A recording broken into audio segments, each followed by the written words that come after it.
pruebas documentales son de actuación inmediata, por tanto vamos a pasar a los alegatos de cierre. Esta vez sí les voy a aceptar que tengan, son 5 minutos, por favor. Parte demandante. Muchas gracias, señora magistrada. En principio, reiterar que si bien se cumplió con el procedimiento de despido justificado, es decir, se le envió la carta de imputación de cargos, el demandante hizo sus descargos a nivel interno y finalmente se emitió la carta de despido. Este despido justificado no ha sido impugnado en vía judicial, por lo tanto tiene validez jurídica y, bueno, en realidad ya no habría plazo inclusive para que cuestione el mismo, ya habría caducado, ¿no? Entonces, el tema de inclusive los descargos o las preguntas que absolvió respecto de su parte patrocinante, no ameritarían al caso, ya que no se está cuestionando el tema de la falta. Es decir, en este proceso no se va a cuestionar si cometió o no uno de los 8 hechos imputados al demandante, ¿no? Como repito, el tema es que jurídicamente su despido es un despido justificado.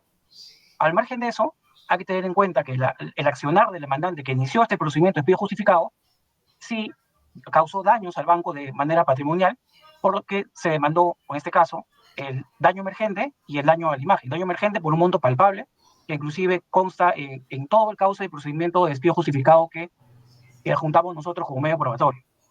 Entonces, ante la comisión de una falta grave, la propia norma, la propia ley nos faculta, la nueva ley de trabajo específicamente, nos faculta para iniciar acciones contra el ex trabajador que, producto de una falta grave, causó un daño, en este caso al ex empleador. Y en el caso en concreto, al no haber cuestionado estas faltas en el vía judicial, entonces, a tener ya validez jurídica o el tema del despido del demandante como justificado, ya estaría pues de esta manera acreditándose que efectivamente no hay cuestionamiento de los hechos, sino únicamente ceñidos en el tema de los daños y perjuicios. Y nosotros consideramos que, conforme lo que detallamos en la carta de imputación de cargos y de despido inclusive, se demostraría este daño causado al banco inclusive. Y finalmente, respecto al daño a la imagen, es evidentemente ante un hecho de millones de dólares, en 8 casos en particular, la imagen del banco se va a ver dañada. Es más, cuando el demandante ostentó un cargo de dirección como era el gerente de oficina, que inclusive es un agravante respecto a cualquier tipo de hecho o causa que haya suscitado en las instalaciones del banco. En ese sentido, nosotros consideramos que sí se cumple con los requisitos para establecer una responsabilidad civil, por lo tanto debería declararse profundada la demanda de indemnización por daños y perjuicios. Gracias. Gracias. Parte demandada, doctor, por favor. Doctora, si me permite exponer esto con un breve PPT. Claro que sí, doctor. Gracias. ¿Me confirma si se puede ver, por favor? El doctor está cargando. A ver. Ya, doctor. Sí, correcto. En el presente caso, señorita magistrada, al señor demandado, el señor Gaitán, se le ha expuesto la supuesta responsabilidad como tal que ha generado daños y perjuicios de 8 casos. Como usted ve, caso Frío Superficie, caso Calvo Pérez Resguardo Perusá, caso MAC 3, caso Tecnología Alimentos San Luis, caso Anda Logistic, caso Marítimos Barusac, caso Inversiones Agricultura y caso Floreceros. Esto es importante porque esto va a definir básicamente, según la teoría del caso de nuestra parte, es que el señor demandado no ha tenido ningún tipo de participación como tal. Y esto indica tanto directa como directamente en las gestiones de verificación y aprobación de todos estos casos. En la práctica, lo que esto va a demostrar, señorita magistrada, es la ausencia de un nexo causal como responsabilidad, evidentemente, de los supuestos daños y perjuicios. Y esto se va a analizar de la propia demanda. La propia demanda, lo que podría advertir básicamente de acreditación de nexo causal o de la generación de los daños es solamente la carta de preaviso y la carta de despido, que en suma cuenta ni siquiera se adjunta documentación probatoria, tanto en la carta de preaviso, despido y despido, ni la demanda que pueda justificar estos daños y perjuicios. Vamos a los casos, señor magistrado. En el caso Frío Superficie, aprobado el 9 de mayo del 2023, se aprueba un crédito para una adquisición de un inmueble, como tal, y que tiene una particularidad en específico. En principio, el señor demandado, el señor Gaitán, no evaluó ni participación en dicha gestión como tal. Ese crédito se aprobó en unas oficinas ajenas al señor Garay. Esto, como hemos señalado, en las oficinas Santa Cruz.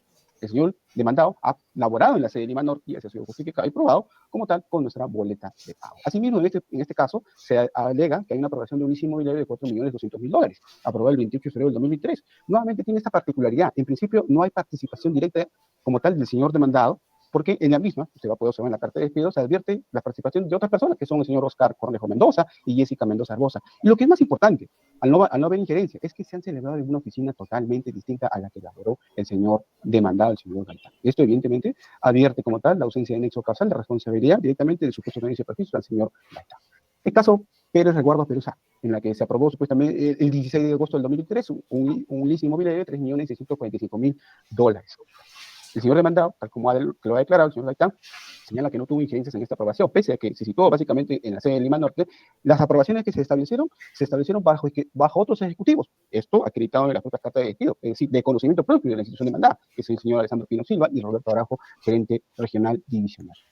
Y más aún, señora magistrada, ¿Por qué no ha tenido participación? Porque estaba de vacaciones. Esto confirmado por el propio banco. Ojo, en la carta de despido, cuando se le enuncia básicamente que sí, confirma que estuvo de vacaciones y que pese a eso, evidentemente tiene responsabilidad, sin algún tipo de sustento. El señor demandado también advierte en su declaración, como tal, que la aprobación de crédito pasa con un comité de créditos en la cual ni siquiera ha abierto participación mínima en esta situación. Y más aún, tal como la prueba no ha sido incorporada de oficio, señor magistrado, esta prueba es importante, la responsabilidad de aprobación, verificación de los leasing recae en un responsable, un funcionario competente del propio banco que no es el del señor demandado, sino es un ejecutivo especialista en eso y que básicamente la documentación incorporada en nuestro 25 de febrero lo va a alinear y lo va a demostrar la ausencia de responsabilidad del señor Gaitán entre estas situaciones.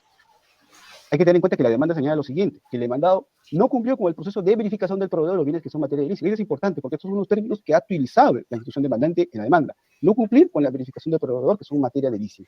Y se advierte posibles inconsistencias en la aprobación de la operación que no fueron advertidas por el demandante.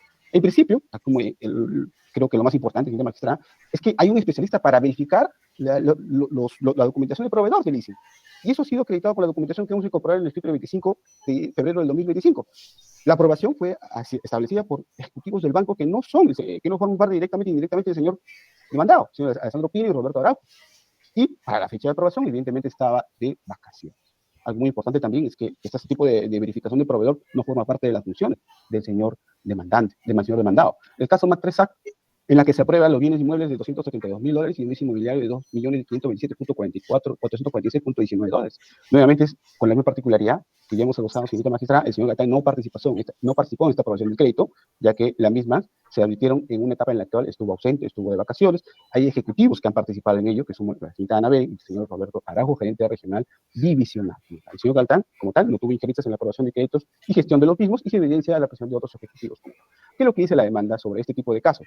Que las direcciones declaradas en la ubicación del cliente no corresponden a su domicilio ni se ubicaron en las instalaciones del giro del negocio. La constructora que figura en el contrato leasing está como no había desde el 2014 y recién en agosto del 2023 ha cambiado a había. El demandado en este caso refirió por su amigo Ernesto Custodio Pon. En principio, como ya nuevamente hemos advertido, la verificación de los contratos leasing le corresponde a un especialista a cargo ejecutivo, tal como hemos explicado en la documentación que se ha incorporado como tal. Y este último punto es falso, señorita magistrada. El señor demandado, por tal como lo ha dicho en su descargo, no refirió a esta persona. Por lo tanto, no advertiría una acreditación como tal de nexo causal de la responsabilidad que ha sido establecida en la demanda. Los siguientes casos son ya más sencillos y de una óptica, evidentemente, usted va a poder evidenciar que no tiene ningún tipo de relación con la labor del señor demandado. En principio, el caso Tecnología Alimentos San Luis, la misma se aprobó en una sede totalmente distinta, que es la empresa en la sede de Miraflores. Es decir, hay evidentemente una ausencia de nexo causal del mismo. Anda Logistics Act, como tal, se aprobó como tal en las instituciones, en la oficina de Banca de la Molina. Nuevamente, hay una situación en la que no tuvo ni participación y hay una evidente acreditación de ausencia de nexo causal en el mismo. Es más, la aprobación del leasing le corresponde, tal como ya hemos sabido, a las personas que han sido involucradas, que no han sido evidentemente demostradas en este caso. Doctor, para que vaya cumpliendo, porque ya he superado inclusive los 5 minutos, ya son las 7, ¿ya? Sí, Para solamente que solamente quiero concluir con esto del caso Marítimo de Barrio Linda Rodríguez. Nuevamente, no hay ningún tipo de injerencia laboral. Esta cuestión no tiene ningún tipo de relación con las funciones de carácter laboral que pueda desplegar básicamente responsabilidad a la institución demandada. La entidad bancaria no tiene ningún tipo de justificación para responsabilidad, señor Gaitán, ni siquiera lo demuestra como tal en la demanda. Y en Instituciones de Agricultura S.A. no existe ningún tipo de irregularidad, le hacen saber evidentemente de supuestas irregularidades, pero son situaciones que han sido advertidas desde hace más de 5 años como tal. Solamente quiero advertir, señor magistrado, que Plata Service Act nuevamente le obligan al señor demandado a señalar cuáles son sus ingresos, que no tendrían nada de irregular. Doctor, le he dado menos de 5 minutos. Entonces, sí, así como en la primera parte, usted me dijeron que no le dé más minutos a una de las partes, porque se puede meter. Igual le digo, han cumplido la primera parte de los 5 minutos, usted ya va en los 9 minutos. Pues concluya de una vez, doctor, por favor. Correcto. Entonces, con eso quiero advertir básicamente esto y quiero terminar indicando que la propia demanda es claro, evidentemente, la ausencia de medios de prueba fidedignos, probatorios que puedan acreditar los supuestos daños establecidos al señor Gaitán, básicamente en este proceso, por lo cual requerimos sí que la demanda sea declarada infundada en todos estos casos. Muchas gracias. Ok, gracias. He escuchado ya los alegatos finales, me voy a reservar en cuanto al fallo y voy a diferir para que sea notificada la sentencia el día 14 de marzo a sus casillas electrónicas, y ando por concluir la presente audiencia. Buenas tardes juntos, que tengan buen día. Señor Marcos, ya se le concedió el tema de la declaración. Yo ya concluí con el tema de la audiencia, si es algo de hecho ya no podría, por inclusive solamente un comentario nomás, disculpe, doctora. A ver, téngase en cuenta que no va a ser tomado en cuenta para el momento de resolver. Ya, ahora, señor Marco. Solamente las personas que aprobaron los créditos, el señor Roberto Javier Araujo, que era mi jefe, quiero preguntarle al doctor si lo han demandado por daños y perjuicios. Yo le respondo, no. Solamente eso, doctor. Gracias. Doctor José, dígame. Sí, doctor, solo para informarle que ya presenté el escrito por mesa parte virtual con mi poder. Ya. Ya, Ya, correcto. eso es Vamos a todo. verificar.